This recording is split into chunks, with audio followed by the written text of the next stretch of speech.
Arctic security can only be achieved together. And this is why the proposed additional tariffs are a mistake, especially between long-standing allies. The European Union and the United States have agreed to a trade deal last July. And in politics, as in business, a deal is a deal. And when friends shake hands, it must mean something. We need to work with all our regional partners to strengthen our common security. And this is why we will look at how to strengthen our security partnerships with partners such as the UK, Canada, Norway, Iceland and others.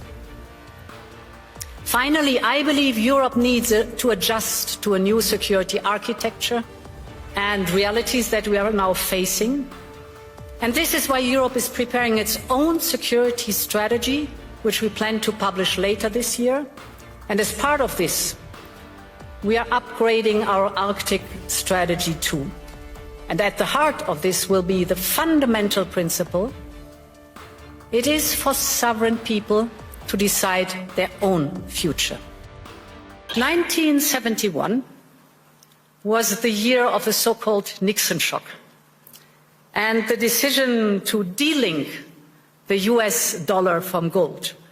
In an instant, the foundations of the Bretton Woods system and the entire global economic order set up after the war effectively collapsed. But it also had two major effects. It inadvertently created the conditions for what would become a truly global order, and it provided a sharp lesson for Europe and on the need to strengthen its economic and political power.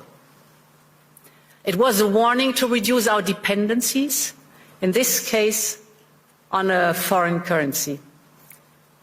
The world may be very different today, without any question, but I believe the lesson is very much the same.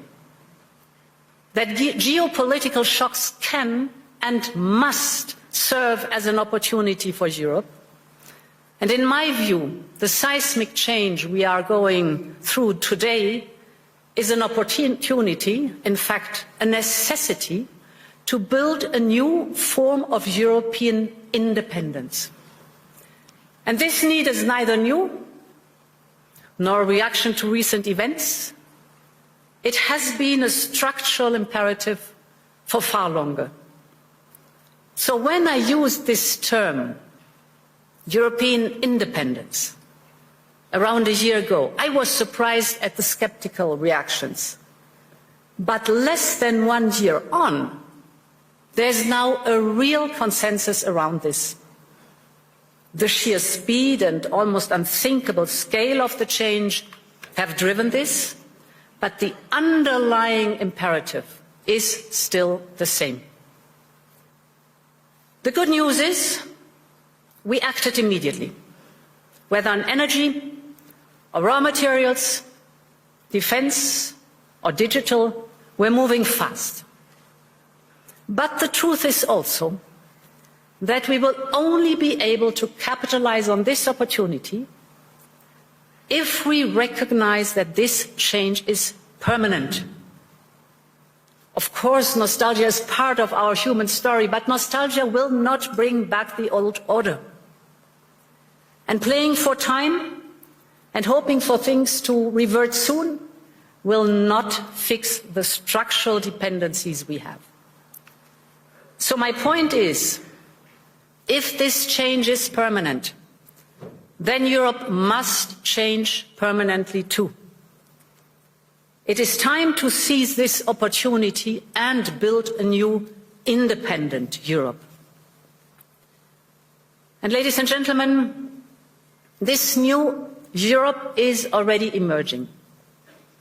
On Saturday, I was in Asunción, in Paraguay, to sign the EU-Mercosur trade agreement. It was a breakthrough after 25 years of negotiations. And with it, the European Union and Latin America have created the largest free trade zone in the world, a market worth over 20% of global GDP, 31 countries with over 700 million consumers aligned with the Paris Agreement. So this agreement sends a powerful message to the world that we are choosing fair trade over tariffs, partnership over isolation, sustainability over exploitation, and that we are serious about de-risking our economies and diversifying our supply chains.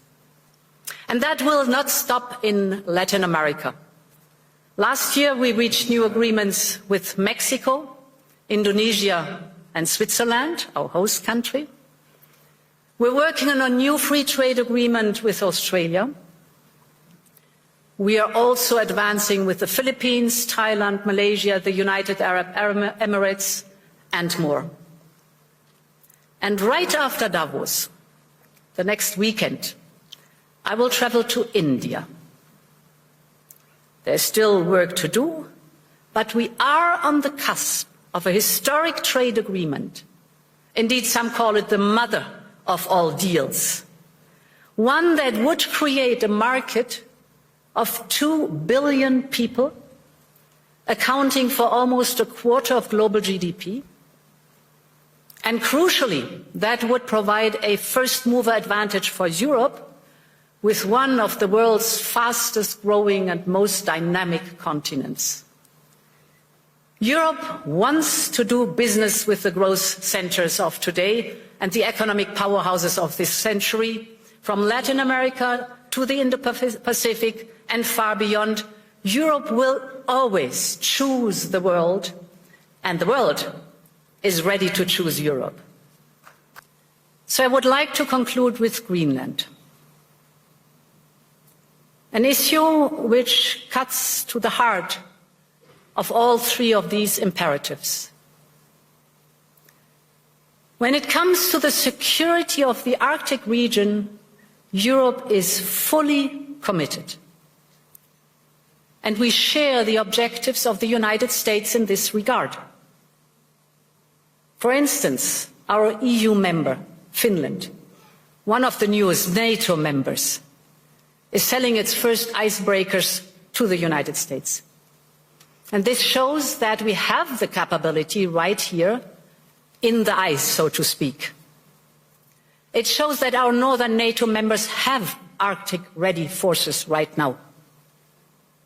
And above all, that Arctic security can only be achieved together. And this is why the proposed additional tariffs are a mistake, especially between long-standing allies. The European Union and the United States have agreed to a trade deal last July. And in politics, as in business, a deal is a deal. And when friends shake hands, it must mean something. Ladies and gentlemen, we consider the people of the United States not just our allies, but our friends. And plunging us into a downward spiral would only aid the very adversaries we are both so committed to keeping out of the strategic landscape. So our response will be unflinching, united, and proportional. But beyond this, we have to be strategic about how we approach this issue. And this is why we are working on a package to support Arctic security.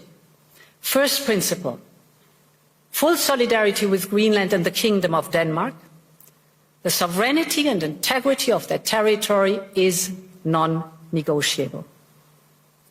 Second, we're working on a massive European investment surge in Greenland.